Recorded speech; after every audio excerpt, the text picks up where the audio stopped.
1918, under Martin Luther King and Malcolm X, I asked myself the question if this was the way to freedom. So let's just begin. I start with the situation before the revolts and the circumstances under which African Americans lived. So the white population did not want to integrate them into their society. Because of that, they were living in ghettos with mostly black residents. There were often violent assaults by the police, but also between different gangs of Afro-Americans. Since they were not supported by the government, they became more and more on the wrong track and were dedicated to illegal activities. The image of this was getting worse in the population. The white believed in the media and increasingly distant from the Afro-Americans. Many white people lived under the motto, "We want only white tenants in our white society," as you can see in the picture. African Americans were expelled and had no chance to live a prosperous life. They do not really had the opportunity to express their views freely without being punished. Also, the teaching was separated into black and white, and sitting in buses as well as clubs and smoking areas were separated. So let's see how it all started. As I told you, the sitting in buses was separated in African American and white, so when a white wanted to sit where a black sits, the black had to make space for him. Rosa Parks, you can see on the right side, refused that, and she got arrested and brought to justice because of it. At December 1955, the Women's Political Council called for the bus boycott. Under the leadership of Martin Luther King, they organized carpools as a sign of resistance, and in 1956 they complained in front of the court and won. So the racial segregation in buses was forbidden. This bus boycott brought the most powerful leader of the civil rights movement with it, Martin Luther King. The 26-year-old pastor in Montgomery was elected to lead this boycott. In 1957, he founded the Thousand Christian Leadership Conference. King's ideals are deeply rooted in Christianity. Unshaken, he believed in justice and reconciliation. Just like Mahatma Gandhi, he leads a non-violent but powerful fight against racism. That's why King fascinated many people with his charismatic speeches. Hundreds of thousands joined his now nationwide protests.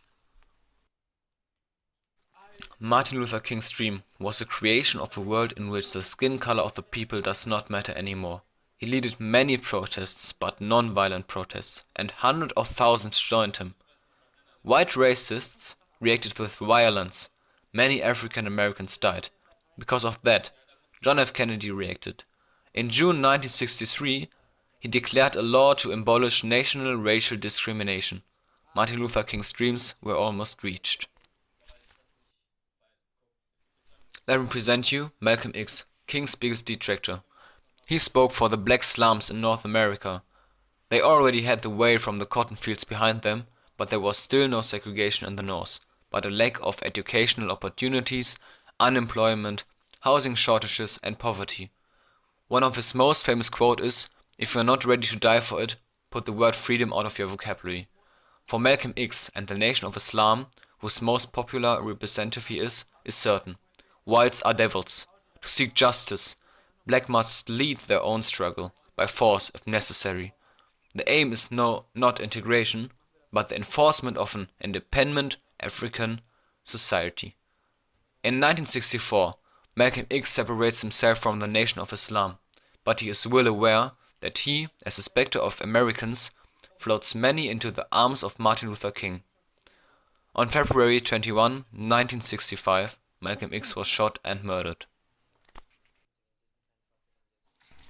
On this side I would like to compare Martin Luther King and Malcolm X. As I already told you, Malcolm X wanted to reach his goals with violence, if necessary, but he wanted to create an independent African American society. But still, both want equality for African American, but Martin Luther King wanted to reach his goals with a non-violent fight against racism, and he wanted to reach the same rights for all. One of his famous quotes is, "At the end we will not remember the words of our enemies, but the silence of our friends." So here you can see that he really wanted a non-violent fight in comparison to Malcolm X, like I told you. Martin Luther King. I have a dream. I have a dream that my 4 children will one day live in a nation where they will not be judged by their skin color, but by their character. He gave this speech on 28 August 1963 in front of 250 people at the Lincoln Memorial. Many people joined him from other countries too. He spoke about jobs, freedom and equality, especially for the African American population of the United States. With his speech, he wanted to reach his dreams, that the African American never get discriminated again and never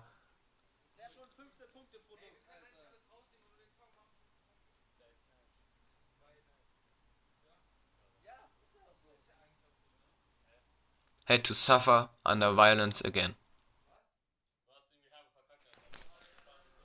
The worst day in the American civil rights movement was on April 4, 1968.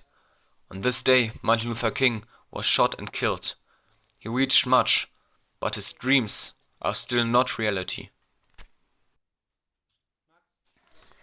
So let me show my conclusion to you. I think a black man in the White House is not fulfilling his dreams. It's just a part of it. His dream will only come true when all Americans get equal access to good schools, jobs and to affordable housings. Of course, he reached that all African Americans are treated as equal in the law, but today there are still many problems. I hope you enjoyed my presentation from 1940 till 1918. I think this was a way to freedom, but not a completely way. In the next video we will show you 1918 until today. I hope you will see too. So enjoy your day and goodbye.